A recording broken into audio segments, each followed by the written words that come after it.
মাছের ডিমের তরকারি বা রসা। তো এই রেসিপিটি আজকে বানিয়েছি, তো এটি আপনাদের সাথে শেয়ার করব।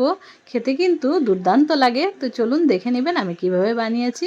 আমি জানি অনেকেই বানিয়েছেন, তবে আমি যেভাবে বানিয়েছি সেটাই শেয়ার করছি। তো এখানে দেখুন মাছের ডিম নিয়ে নিয়েছি, এখানে আলু কেটে নিয়েছি, আর পেঁয়াজ কুচি আর টমেটো নিয়েছি। তো আমি এখন রেসিপিটা স্টার্ট করব। দেখতে থাকুন কেমন করে বানালাম। আর প্লিজ সবাইকে অনুরোধ রইল ফুল ভিডিওটা দেখবেন।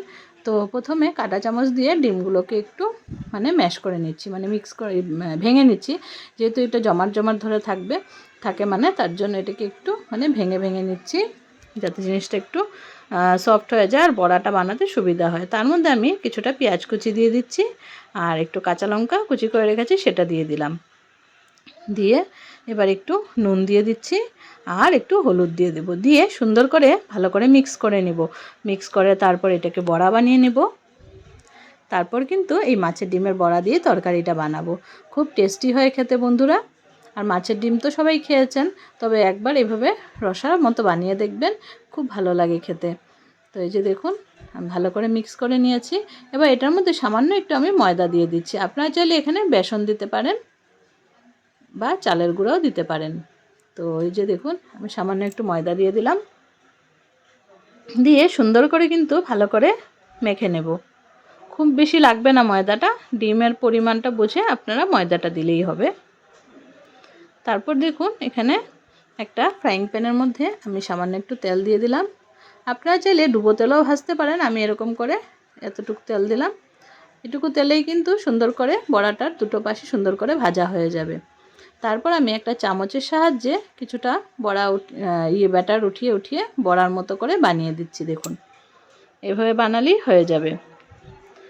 তো আগুনটা কিন্তু লো টু মিডিয়ামে রেখেছি, হাই আগুন দেইনি। হাই হিটে বানালে কি হবে, পুড়ে যাবে উপর থেকে, আর নিচটা ভিতরটা কিন্তু কাঁচা থেকে যাবে। তার জন্য মিডিয়াম টু লো ফ্লেমে বানালে কিন্তু পুরো পারফেক্ট হবে বড়াটা।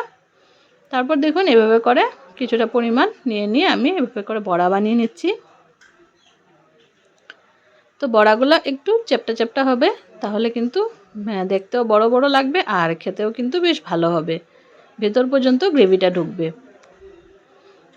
তো এই যে দেখুন বড়া তো বেশি সময় লাগে না, খুব ঝটপটি হয়ে যায়। ওপাশটা কিন্তু মোটামুটি হয়ে গেছে, তার জন্য দেখলেন যে টুক করে নাড়িয়ে সরাতে পেরেছি, নাহলে কিন্তু সরানো যেত না। তো বড়ার উপাস একটা পাশ হয়ে গেছে, তো এবার উল্টে দিলাম। এবার দুটো পাশই সুন্দর করে লাল লাল করে ভেজে নেব। এভাবে বড়া দিয়ে তরকারি বানালে কিন্তু আর কিছু সাথে লাগবেই না, এই এক তরকারি দিয়েই কিন্তু পুরো ভাত খেয়ে নেওয়া যাবে। এই যে দেখুন বড়াগুলো এবার দুটো পাশ সুন্দর করে উল্টে দিচ্ছি। আর এই বড়াটা চাইলে আপনারা যদি বেশি করে বানান তাহলে এমনিতেই রেখে দেবেন, তাহলে কিছুটা বড়াও খেতে পারবেন, আবার কিছুটা তরকারিতে দিয়ে দিতে পারবেন। তো আমার তো এতটুকুই ছিল মাছের ডিমটা, তাহলে আমি কি করেছি, তরকারি বানিয়ে নিয়েছি সবগুলো দিয়ে। আপনারা চাইলে দুভাগেই রাখতে পারেন, তাহলে দুরকমই খাওয়া হয়ে গেল। আর মাছের ডিমের বড়াও তো খেতে খুব বেশি টেস্টি লাগে। তো দেখুন দুটো পাশই সুন্দর করে উল্টে উল্টে ভেজে নিচ্ছি। যে কটা লাল হয়ে গেছে ও কটা নামিয়ে নিব আগে, আর যেগুলো একটু বাকি আছে ভাজা হওয়া, সেগুলো আমি একটু পরে নামাবো। তো এই যে নাড়াচাড়া করে নিয়ে সুন্দর করে উল্টে পাল্টে ভালো করে ভেজে নিয়ে এবার নামিয়ে নেব। বড়াগুলো নামানোর পর আমি বাকি প্রসেসটা দেখাচ্ছি, আমি কিভাবে তরকারিটা বানালাম। তো যেহেতু আগুনটা লো টু মিডিয়ামে দেওয়া, তার জন্য একটু টাইম লেগেছে ভাজা হতে, কিন্তু একদম ভিতর থেকে কিন্তু কুক হয়ে গেছে। তো তারপর বড়াগুলো ভেজে আমি নামিয়ে নিয়েছি। নামিয়ে এদিকে কড়াইতে কিন্তু সামান্য একটু সর্ষের তেল দিয়ে দিলাম। সর্ষের তেল দিয়ে একটা দিলাম তেজপাতা, শুকনো লঙ্কা, আর দিলাম গোটা জিরে। এটা ফোড়ন দিয়ে দিলাম। ফোড়নটা দেওয়ার পর এখন আলু যে টুকরো করে রেখেছি সেই আলুটা দিয়ে দেব। তো এখন দিয়ে দিচ্ছি আলুটা। তো এখানে আমি একটা বড় সাইজের আলু কেটে রেখেছিলাম, সেটাই দিয়ে দিলাম। আর এখন উপর দিয়ে একটু নুন আর হলুদ দিয়ে দেব। নুন হলুদ দিয়ে আমি কিন্তু সুন্দর করে আলুটাকে ভেজে নেব। তো ভালো করে মিক্স করে নিচ্ছি। মিক্স করে নিয়ে কিছু সময় ঢেকে ঢেকে কিন্তু আমি আলুটা ভেজে নেব। তো নাড়াচাড়া করে নিলাম, ভালো করে মিশিয়ে নিলাম হলুদ আর নুনটা। তারপর আমি কিছু সময় ঢেকে ঢেকে আলুটাকে ভেজে নিচ্ছি, যাতে আলুটা একসাথে বয়েলও হয়ে যায়। তো এইভাবে করে আলুটাকে ভেজে আমি চেক করে নেব একটু যে আলুটা সেদ্ধ হয়েছে কি না। তো খুন্তির সাহায্যে আমি একটু চেক করে নিয়েছিলাম পরে।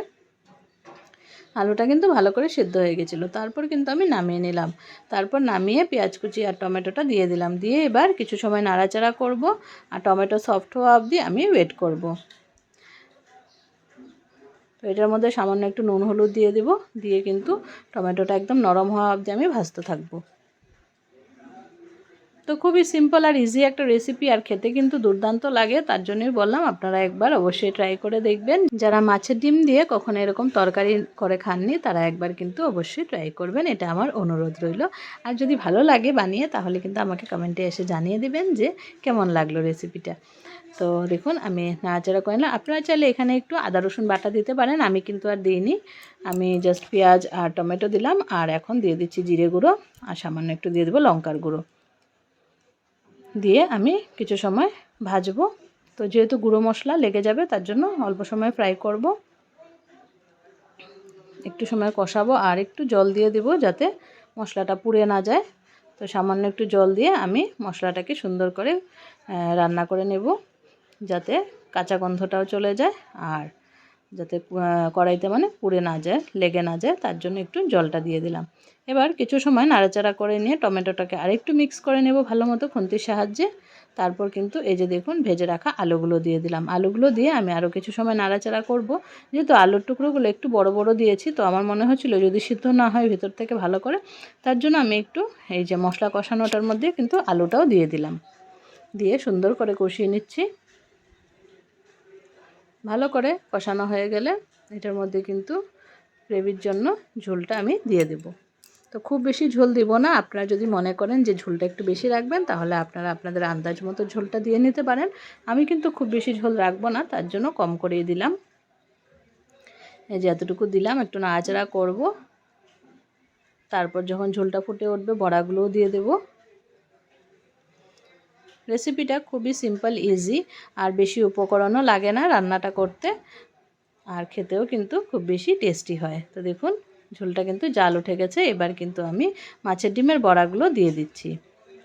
দিয়ে কিছু সময় রাখবো 5 মিনিটের মতো, তারপরেই কিন্তু হয়ে যাবে, নামিয়ে দেব।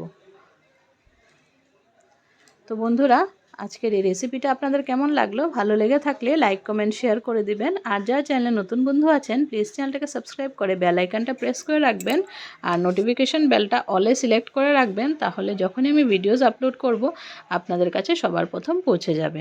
আর বন্ধুরা যদি পারেন প্লিজ হাইপটা একটু করে দিবেন। এই যে দেখুন সবগুলো মাছের ডিমের বড়া আমি দিয়ে দিলাম। রেসিপিটি কিন্তু পুরোপুরি রেডি। 5 মিনিটের মতো আমি রেখেছি। আপনারা চাইলে এখানে গরম মশলা দিতে পারেন, আমি আর দিইনি, এভাবেই রেখেছি। খেতে কিন্তু খুব বেশি টেস্টি হয়েছিল। তো বন্ধুরা আজকের জন্য এই ভিডিওটাই আপনাদের সাথে শেয়ার করলাম। আবার আপনাদের সাথে দেখা হবে নতুন কোনো ভিডিওর সাথে। সবাই ভালো থাকবেন, সুস্থ থাকবেন, আর সবাইকে অনেক অনেক ধন্যবাদ আমার ভিডিওটা ফুল ওয়াচ করার জন্য। তাহলে আজকের জন্য আসি, আবার দেখা হচ্ছে নতুন ভিডিওতে। Tata, bye bye. আর কালারটা দেখেছেন বন্ধুরা কত সুন্দর হয়েছে। তো আমি নামিয়ে নিয়েছি, রেসিপি রেডি।